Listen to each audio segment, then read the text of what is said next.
Avant de commencer, je veux que vous vous asseyiez avec une petite idée étrange. Que les gens qui passent toute leur vie à retrouver les disparus sont généralement ceux qui n'ont jamais pu retrouver la seule personne qui comptait le plus. Cette histoire parle d'un homme comme ça.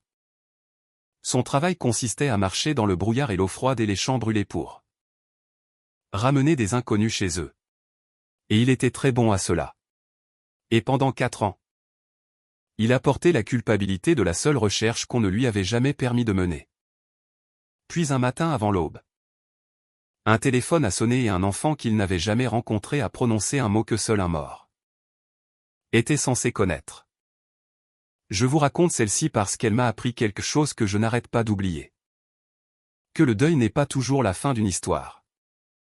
Parfois c'est une porte que quelqu'un a laissé délibérément déverrouiller, en espérant que vous seriez celui qui la franchirait. Restez avec moi jusqu'à la fin parce que la façon dont cet homme démonte les traîtres de sa famille est patiente, méritée et belle. Et tout commence par un oncle père a murmuré à sa fille, juste au cas où. Le téléphone a sonné à 4h40 du matin et Desmond Fenn était déjà réveillé parce que les hommes qui dirigent des chiens de recherche apprennent à dormir comme les cerfs. Par morceaux, une oreille ouverte. Il a répondu à la deuxième sonnerie. La femme au bout du fil a dit qu'elle était adjointe au bureau du shérif du comté de Skagit et qu'ils avaient trouvé une fille disparue marchant sur le bas-côté de la route d'État 12 près d'Aldey Bend, pieds nus à l'aube, et que son numéro était la seule chose que quiconque avait pu obtenir d'elle. Desmond s'est assis dans l'obscurité de la cabane qu'il avait construite lui-même et a dit la seule chose vraie qu'il pouvait dire. Je pense que vous avez la mauvaise personne. Je n'ai pas de fille. Il y a eu une pause, des papiers qu'on déplaçait, et l'adjointe a répété doucement. Comme on parle à quelqu'un debout sur une corniche. Monsieur, s'il vous plaît, venez. Il a failli ne pas y aller. Il avait passé les 4 dernières années à apprendre à ne pas poursuivre des choses qui ne pouvaient pas être vraies. Mais son chien plus âgé, Kota, était descendu de son lit et se tenait à la porte. Les oreilles dressées, comme elle le faisait quand elle avait capté une odeur. Et Desmond avait appris à faire confiance à ce chien avec sa vie plus d'une fois. Alors, il a enfilé ses bottes. Le bâtiment du comté sentait le café brûlé et la cire à parquet. Ils l'ont emmené à travers un couloir aux lumières bourdonnantes. Et une travailleuse sociale l'a rencontré à une porte et lui a dit que la fille était calme. Maintenant, qu'on lui avait donné une couverture et une boîte de jus. Qu'elle semblait savoir exactement pour qui elle attendait. Desmond n'a pas compris cette phrase. Il est entré dans la pièce. Elle était petite, peut-être 6 ans, dans un cardigan de femme adulte qui lui arrivait aux genoux. Avec 2 pieds écorchés et une masse de cheveux sombres et les yeux de Julian. C'est la première chose qui l'a frappé avant que quoi que ce soit d'autre ait un sens. Elle avait les yeux de son frère, exactement le gris-vert, exactement leur forme. Elle a levé les yeux et quelque chose dans son visage s'est ouvert avec un soulagement si total qu'il était presque insupportable à regarder. Et elle a dit, « Bear ? Tu es Bear ?» Papa a dit. « Trouve Bear. » Desmond ne pouvait plus respirer. Parce que Bear n'était pas un nom que quiconque connaissait. C'était ce que Julian l'appelait quand ils étaient garçons à la maison de groupe. Quand Desmond avait 7 ans et avait peur du noir et que Julian, 9 ans, disait « Ne t'inquiète pas, je te tiens, mon ours. » Julian était mort depuis 4 ans. Et personne de vivant, n'avait jamais entendu ce mot. Il a dû s'agenouiller. Il ne se souvenait pas d'avoir décidé de le faire. Il se souvenait des mains froides de la fille trouvant les siennes et de la voix de la travailleuse sociale quelque part au-dessus de lui. Et puis il se souvenait d'avoir regardé au-delà de l'enfant vers l'encadrement de la porte parce qu'une silhouette l'avait rempli. Une femme en long manteau avec les cheveux coupés courts et teint enfoncé. Plus âgée et plus mince que dans l'image qu'il avait en tête, mais incontestable. Et le sol du monde s'est dérobé sous Desmond Fenn. Parce que la femme qui se tenait derrière cette petite fille terrifiée était Lisa. La femme de son frère. Qui avait été enterrée 4 ans plus tôt dans un cercueil fermé à côté de Julian. Après l'incendie sur l'eau qui les avait emportés tous les deux. Et tout le monde avait été informé que leur nouveau-né aussi. Il avait porté ce cercueil. Il avait payé pour la pierre tombale. Et la voilà qui respirait, le regardant avec une expression qu'il passerait des semaines à nommer. Et le seul mot qu'il pouvait trouver pour elle à la fin était effrayé. Pas de lui, mais de ceux qui se tenaient derrière elle. Pour comprendre pourquoi une femme morte est entrée dans cette pièce, il faut revenir à deux garçons qui n'avaient rien d'autre que l'un l'autre. Desmond et Julian Fenn ont grandi dans les services de l'État dans le pays gris et humide au nord de Seattle. Ballotté entre les placements, le plus jeune petit et vigilant, l'aîné tout en chaleur et en bruit. Julian était le genre d'enfant qui donnait son déjeuner et se faisait battre pour ça et le refaisait. Le lendemain. C'était lui qui avait appris à Desmond que d'avoir peur et d'être courageux était la même chose. Portant des manteaux différents. Quand Desmond se réveillait de cauchemar, Julian posait une main sur sa poitrine et disait « Je te tiens, Bear ».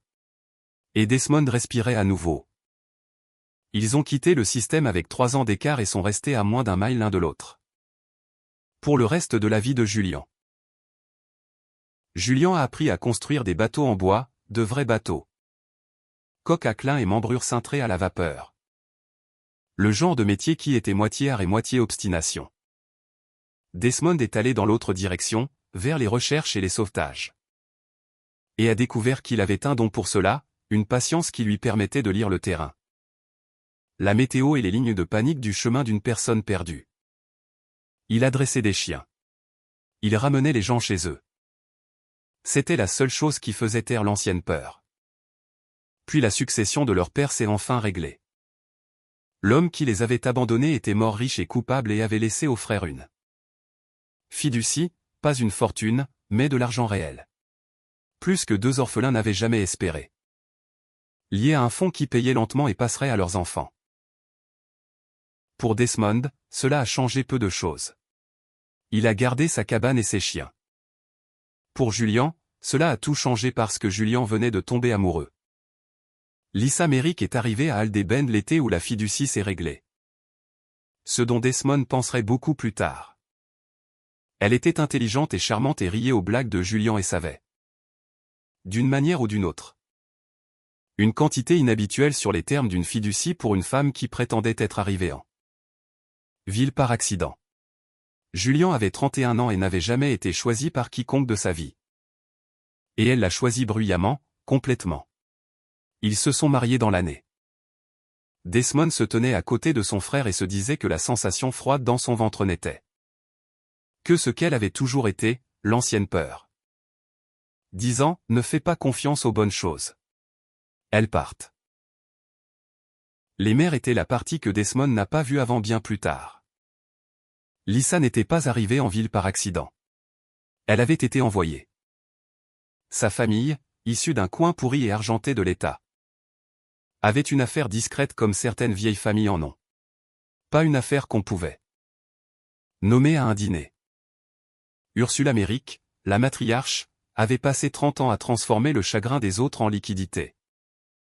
Et son instrument à Aldey Bend était sa petite fille la plus belle. Mais l'homme qui dirigeait vraiment la machine n'était pas un Merrick du tout.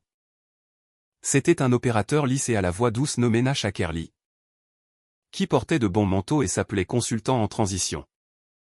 Et qui avait construit sur plus d'une décennie l'une des entreprises les plus laides et les plus rentables que Desmond n'entendrait jamais.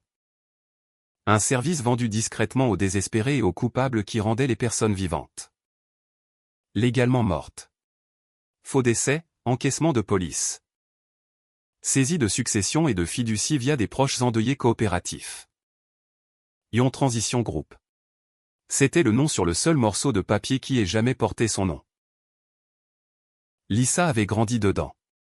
Et quand la fiducie Fenn s'est réglée, Nash a vu un fleuve propre. L'anté-générationnel d'argent gardé par rien d'autre que 2 orphelins et un bateau. Et il a envoyé sa meilleure porte. Pendant un temps, Julian a été heureux, et c'est la partie qui fait encore mal. Desmond a des photographies de cela. Mais quelque part dans la 3e année. Le mariage a commencé à faire des bruits qu'un bon mariage ne fait pas. Lisa prenait de longs voyages. De l'argent sortait de la fiducie de façon que Julien n'autorisait pas et ne pouvait pas tout à fait retracer parce que les papiers revenaient toujours propres et notariés par des gens qu'il n'avait jamais rencontrés. Et il y avait un homme, Julien l'a mentionné une fois prudemment autour d'une bière sur le quai. Un ami financier de Lisa qui était là trop souvent. Un monsieur Ackerley qui avait des opinions sur le testament de Julien. Julien avait découvert quelque chose. Desmond le savait maintenant. Il ne l'avait pas su alors. Dans le dernier mois de sa vie. Julien était devenu silencieux et occupé dans l'atelier et avait commencé à tenir un petit registre. Étant Chalot à lui et avait appelé un avocat pour changer son testament afin de protéger le bébé. Qui arrivait? Une fille dont ils avaient appris que Lisa voulait l'appeler Clémentine. Julien n'a jamais pu changer le testament. 3 semaines avant la naissance du bébé. Le bateau qu'il terminait a pris feu à son amarrage au milieu de la nuit avec Julien à bord. Et le temps que l'équipage de volontaires arrive. Ce n'était plus qu'une coque de braise dans l'eau noire. Ils ont dit à Desmond que Lisa était descendue au quai quand elle n'avait pas pu joindre Julien. Qu'elle avait été submergée, et que elle et l'enfant à naître avaient disparu avec lui. Une triple tragédie, ont appelé ça les journaux. Une jeune famille effacée dans un seul incendie. Il y avait des cercueils fermés parce qu'il n'y avait, disait-il, rien à voir. L'examinateur médical du comté qui a signé les 3 certificats était un homme nommé Dr Corbin. Sado, et Desmond, noyé dans le chagrin, a serré la main de cet homme et l'a remercié pour ses soins. Nash Ackerley a envoyé des fleurs. Les Merrick ont tout géré avec une compétence que Desmond a alors prise pour de la gentillesse. Et voici la cruauté de tout cela. Desmond Fenn, qui pouvait retrouver n'importe qui. C'est vu dire qu'il n'y avait personne à retrouver. Et il l'a cru parce que l'alternative. Que son frère avait été assassiné et sa belle-sœur et le bébé volé vivant hors du monde. Était trop grande et trop folle à contenir.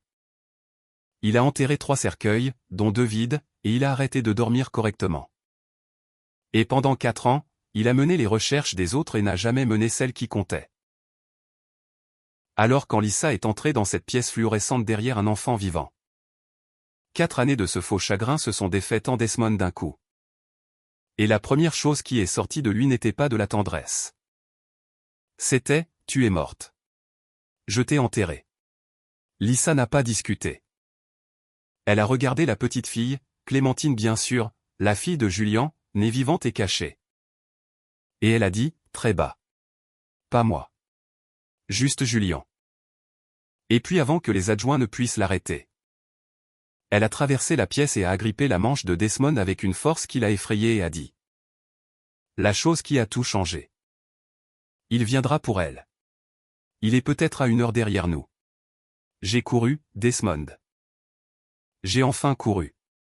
Mais je ne peux pas le distancer, Nash. Et je ne peux l'emmener nulle part où il ne peut pas la trouver. Alors j'ai fait la seule chose qu'il n'attendrait jamais.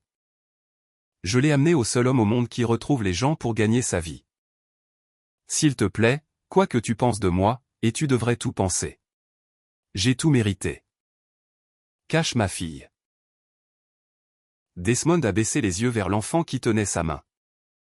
Vers les yeux de son frère dans son visage.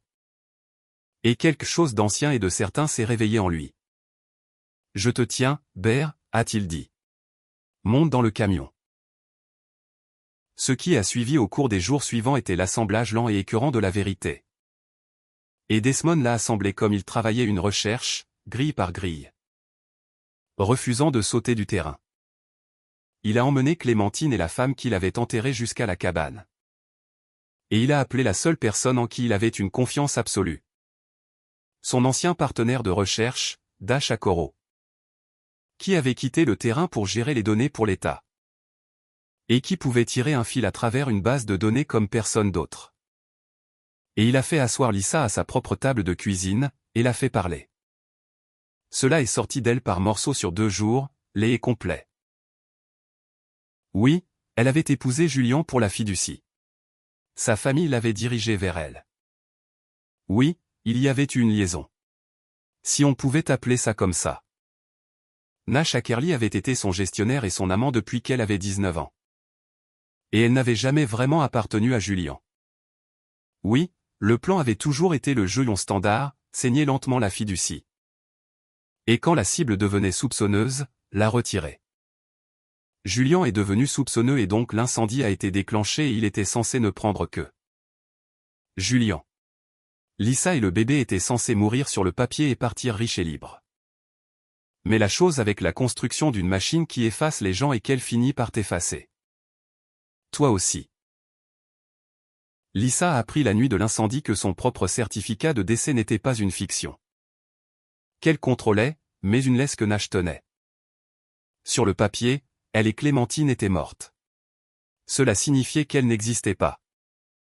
Cela signifiait qu'elle ne pouvait pas ouvrir un compte bancaire ni voir un médecin ni appeler un avocat ni entrer dans un poste de police sans les identités falsifiées de Nash, que Nash rationnait.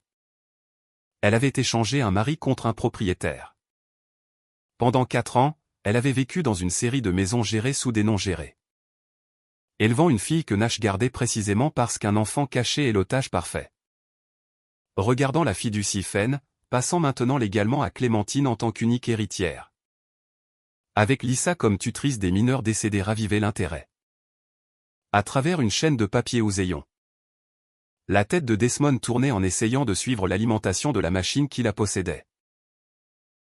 Et Julian, dans ces dernières semaines effrayées, avait fait 2 choses qui se révéleraient compter plus que ses tueurs ne pouvaient l'imaginer.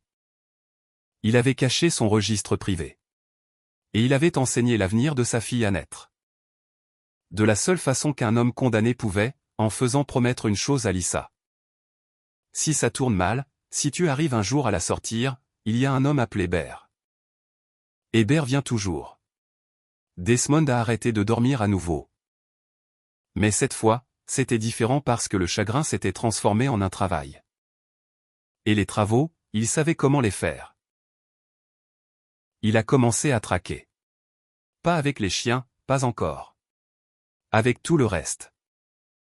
Dash a sorti les certificats de décès et a trouvé la signature du docteur Corbin Sado sur les 3. Et puis a trouvé la signature de Sado sur 11 autres incendies triples à cercueil fermé et noyades. Solitaire à travers 3 comtés sur 9 ans. Un coroner qui apparemment ne pouvait pas garder ses clients en vie. Il a sorti en transition groupe d'une toile d'araignée d'entités fictives et a trouvé qu'elle remontait toujours à la fiducie familiale Merrick et au compte personnel de Nash Ackerley. Et Lisa, une fois qu'elle a décidé de tout brûler, s'est avéré être le meilleur témoin qu'un homme pouvait vouloir parce qu'elle avait passé 4 années captive à mémoriser tranquillement la chose qui la possédait. Elle a donné des noms à Desmond. Elle lui a donné la rotation des maisons sécurisées. Elle lui a donné une jeune femme nommée Simone Vasquez. La faussaire de documents de Nash qui détestait ce qu'elle faisait et avait gardé des copies cryptées de chaque fausse identité et de chaque certificat falsifié pendant des années. Une assurance contre le jour où Nash déciderait de l'effacer elle aussi. Et elle a dit à Desmond où Julian avait caché le registre. Scellé dans le réservoir de flottabilité du petit dériveur à voile que Julian construisait pour le bébé. Le seul bateau qui n'avait pas brûlé et qui était resté dans le propre hangar de Desmond pendant 4 ans parce qu'il ne supportait pas de le vendre. Il l'a trouvé à 2 heures du matin à la lumière d'une lanterne. Un gros carnet étanche coincé dans la chambre de flottabilité où son frère l'avait caché et le lire. Était comme entendre la voix de Julian dans le noir. Julian avait su, pas tout, mais assez. L'argent manquant, le notaire qui n'existait pas. L'homme Ackerley et ses discussions sur les testaments, le sentiment que sa femme était une étrangère. La dernière entrée était 3 jours avant l'incendie et elle disait. De la main carrée de charpentier naval de Julian, si quoi que ce soit m'arrive. Ce n'était pas un accident. Protège le bébé. Dis à Dé que je suis désolé de ne pas l'avoir vue. Dis-lui que je sais qu'il l'aurait. Donne-la à mon frère. Elle sera en sécurité avec Bear. Desmond est resté assis dans le hangar avec les chiens pressés contre ses jambes et a pleuré d'une façon qu'il ne s'était pas autorisé depuis les funérailles. Et puis il a essuyé son visage et s'est mis au travail parce que maintenant ce n'était plus seulement un travail. Maintenant c'était une dette. Mais vouloir la justice et l'obtenir sont des animaux différents. Et Nash Ackerley était très bon pour ne pas être attrapé. Il avait de l'argent, des avocats patients, un coroner. Et une décennie de pratique pour faire disparaître les gens gênants. Simplement entrer dans le bureau du shérif avec une femme morte et un carnet finirait. Desmond le comprenait. Très probablement par Clémentine saisie par l'État dans une bataille de garde que l'argent d'Émeric gagnerait, Lisa arrêtée en tant que seule conspiratrice vivante qu'on pouvait toucher. Et Nash parti dans le vent avec sa machine intacte pour être reconstruite dans un autre comté sous un autre nom.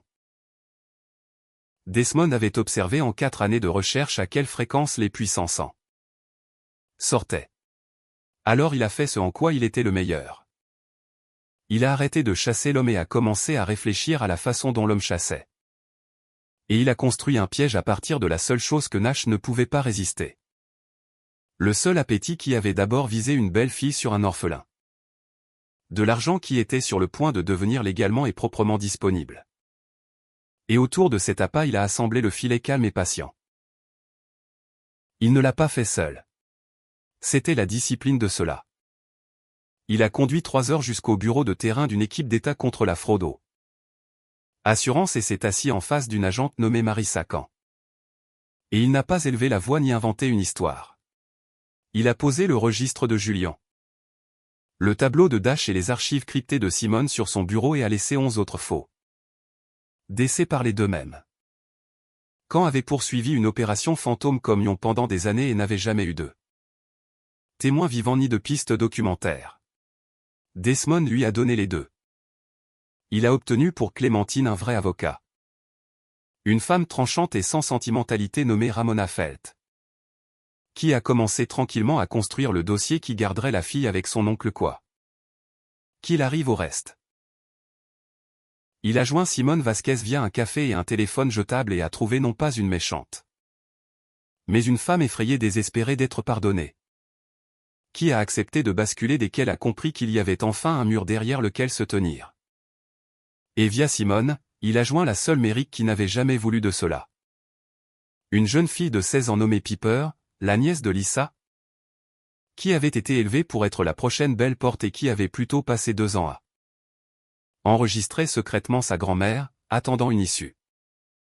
La machine, il s'est avéré, était pleine de gens que la machine avait piégés. Desmond leur a simplement offert à tous la même chose en même temps. Une porte et un ours de l'autre côté. L'appât était élégant parce qu'il était assez vrai pour survivre à l'inspection.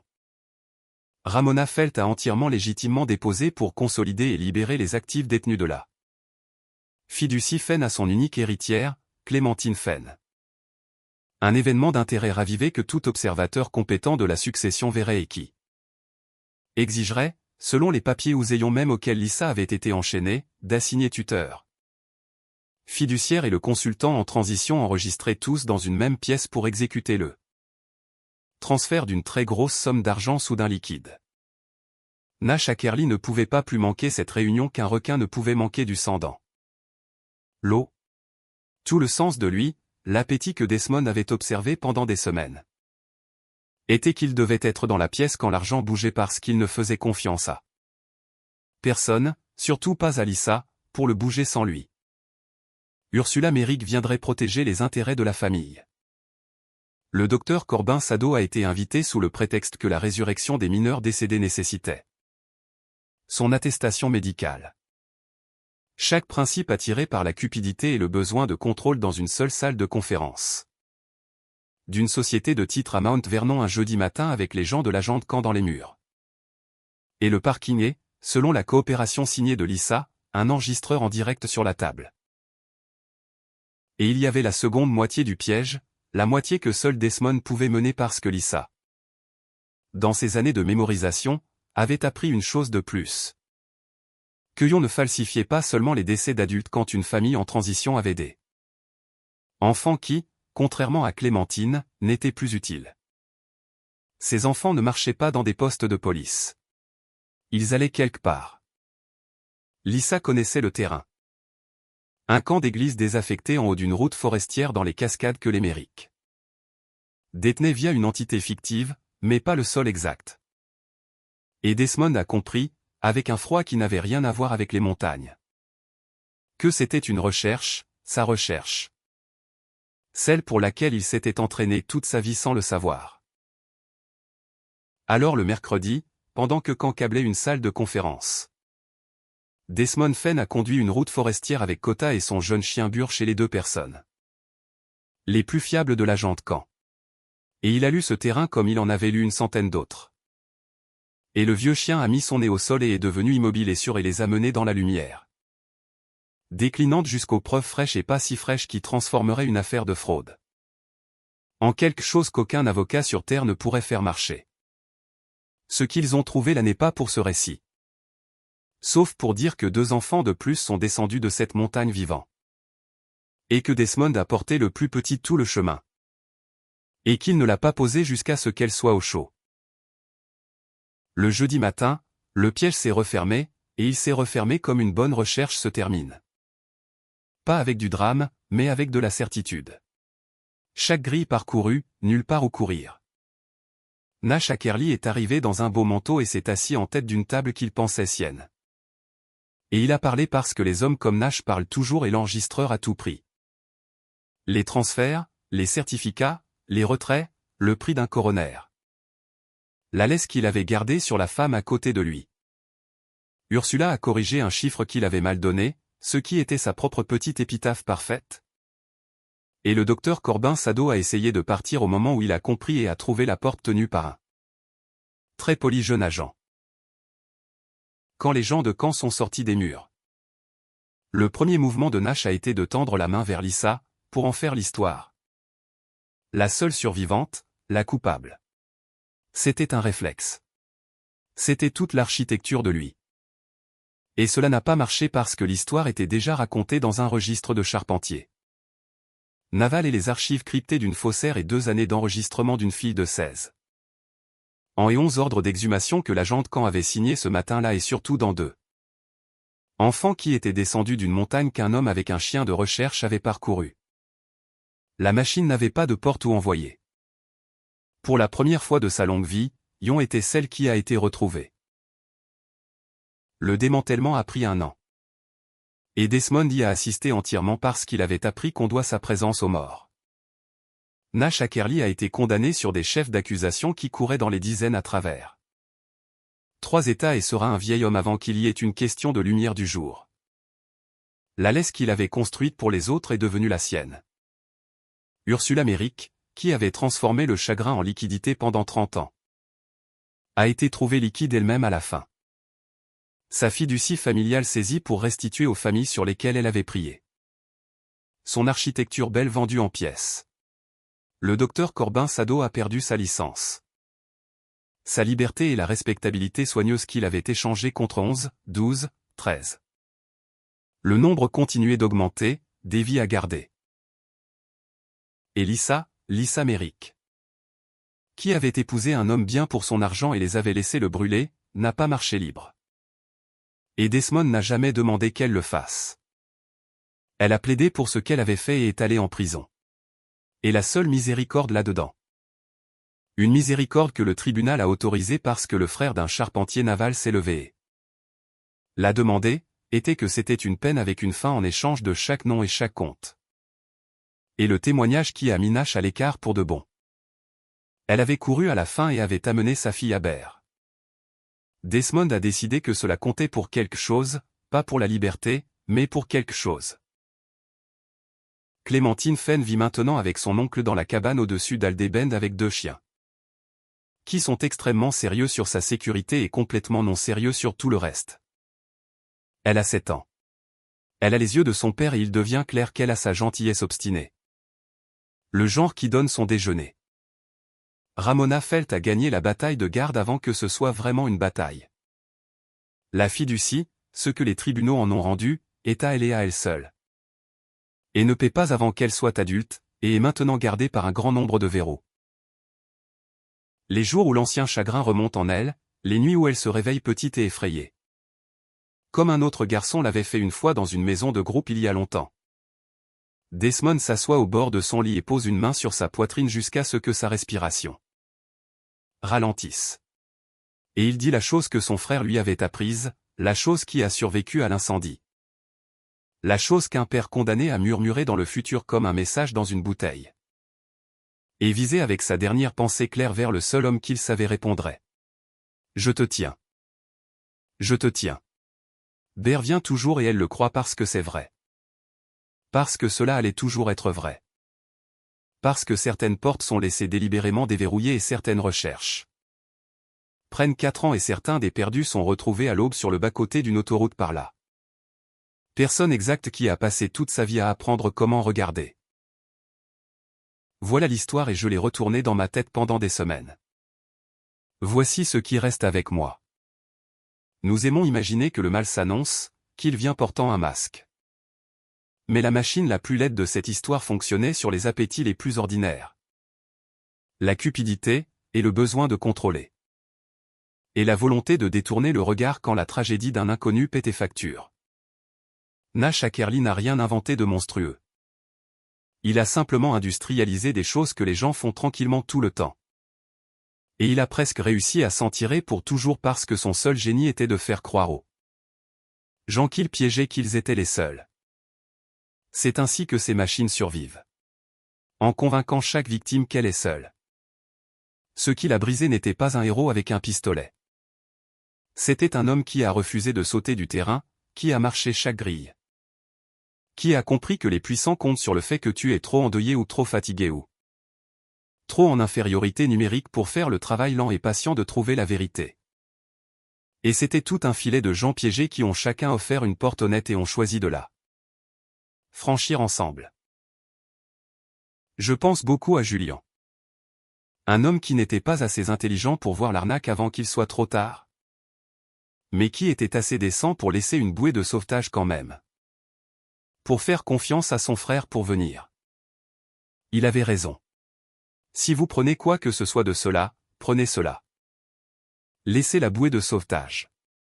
Faites le travail patient. Et quand quelqu'un que vous aviez écrit comme perdu vous appelle par un nom que seul l'amour pourrait connaître, allez.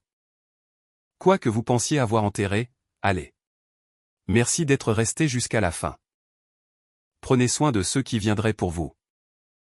Et soyez le genre de personne à qui quelqu'un pourrait envoyer son enfant à l'aube.